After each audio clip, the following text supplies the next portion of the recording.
नमस्कार। आज हम इतिहास के एक ऐसे मोड़ की बात करेंगे जिसने सब कुछ बदल दिया।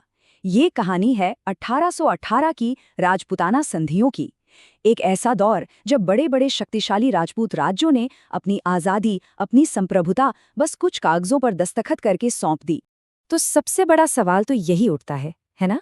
आखिर ऐसा क्या हुआ कि सदियों से अपनी आन बान शान के लिए जाने जाने वाले इन राज्यों ने बिना कोई बड़ी जंग लड़े ही अपनी ताकत अंग्रेजों के हाथ में दे दी? चलिए, आज इसी ऐतिहासिक पहेली को सुलझाने की कोशिश करते हैं। तो इस पूरी कहानी को समझने के लिए हमें थोड़ा पीछे चलना होगा, 19वीं सदी की शुरुआत में। उस वक्त राजपूत राज्यों को किसी बाहरी दुश्मन से ज्यादा खतरा खुद अपने अंदर से था। उनकी अपनी ही नींव में दरारें पड़ चुकी थी। देखिए, उस समय एक अजीब सी खींचतान चल रही थी। एक तरफ थे राजा, जिनकी अपनी ही सत्ता पर पकड़ ढीली होती जा रही थी, और दूसरी तरफ थे उनके खुद के सामंत, जो दिनों दिन ताकतवर हो रहे थे। ये सामंत, जिनके पास अपनी जमीनें और अपनी छोटी छोटी सेनाएं थीं, अब वो राजा को ही आंखें दिखाने लगे थे। हालात इतने खराब थे कि ये एक तरह का अंदरूनी गृह युद्ध ही बन गया था। और ये एक लाइन उस दौर की पूरी हताशा को बयां कर देती है। राजा अपनी ही सामंतों से इस कदर परेशान हो चुके थे कि उन्हें अब एक बाहरी ताकत की मदद लेने में ही अपनी आखिरी उम्मीद दिख रही थी। बात अब सिर्फ सत्ता की नहीं थी, बात गद्दी बचाने पर आ गई थी। और बस इसी मौके की ताक में बैठी थी ब्रिटिश ईस्ट इंडिया कंपनी। उन्होंने राजपूतों के इस अंदरूनी फूट को देखा और समझ गए कि ये उनके लिए एक सुनहरा मौका है। अंग्रेज अपनी कूटनीति में उस्ताद थे। उन्होंने अपनी पुरानी सहायक संधि वाली पॉलिसी को एक नया फैंसी सा नाम दिया, अधीनस्थ पार्थक्य की संधि। ये उस समय के गवर्नर जनरल लॉर्ड हेस्टिंग्स का मास्टर स्ट्रोक था। एक ऐसा ऑफर जिसे कमजोर पड़ चुके राजपूत राजाओं के लिए मना करना लगभग नामुमकिन था। ये सौदा सुनने में बड़ा सीधा और आकर्षक था। अंग्रेजों ने कहा, देखो, हम आपको आपके विद्रोही सामंतों से पूरी तरह सुरक्षित रखेंगे। आपकी गद्दी को कोई छू ही नहीं पाएगा। बदले में क्या चाहिए? बस एक तय रकम, जिसे खिराज कहते हैं, वो हमें दे देना। और हाँ, आपके विदेशी मामले, मतलब किससे दोस्ती होगी, किससे दुश्मनी, वो सब हम देख लेंगे। उस वक्त राजाओं के लिए तो ये अपनी सबसे बड़ी सिरदर्दी से छुटकारा पाने जैसा था।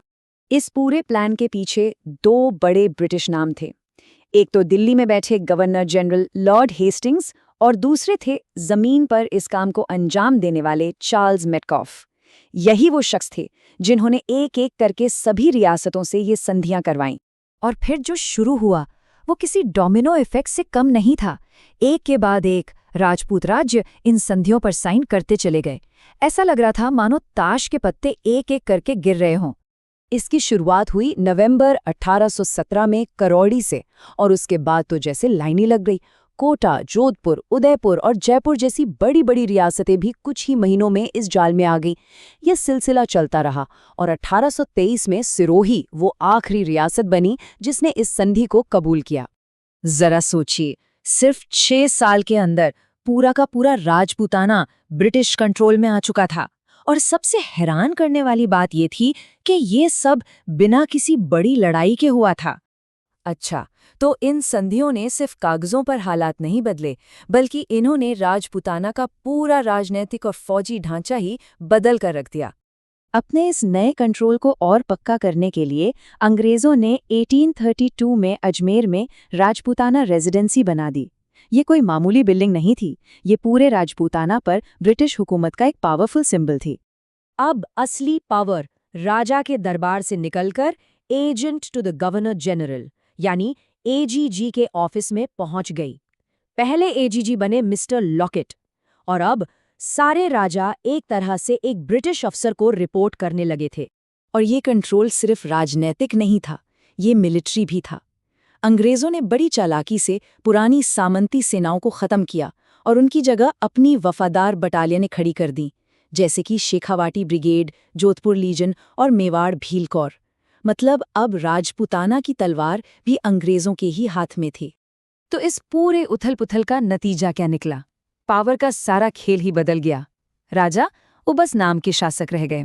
सामंत, जिनका कभी दबदबा हुआ करता था, वो शक्तिहीन हो गए। और ब्रिटिश सत्ता सबसे ऊपर पहुंच गई। और हाँ, इसका एक बहुत बड़ा नतीजा और भी निकला। जिन सामंतों की ताकत छीनी गई थी, उनके दिलों में गुस्से की आग सुलगती रही और यही गुस्सा, यही असंतोष आगे चलकर 1857 के महान विद्रोह की एक बड़ी वजह बना। इन संधियों ने अनजाने में ही सही भविष्य के एक बहुत बड़े तूफान के बीज बो दिए थे। तो आखिर में सवाल यही रह जाता है, ये सुरक्षा का सौदा था या गुलामी का दस्तावेज? इन संधियों ने राजाओं के सिंहासन तो बचा लिए, ये सच है, लेकिन इसकी कीमत थी उनकी आज़ादी। क्या ये एक समझदारी भरा कदम था या एक ऐतिहासिक भूल? ये एक ऐसा सवाल है जिसका जवाब आज भी इतिहास के पन्नों में ढूंढा जा रहा है।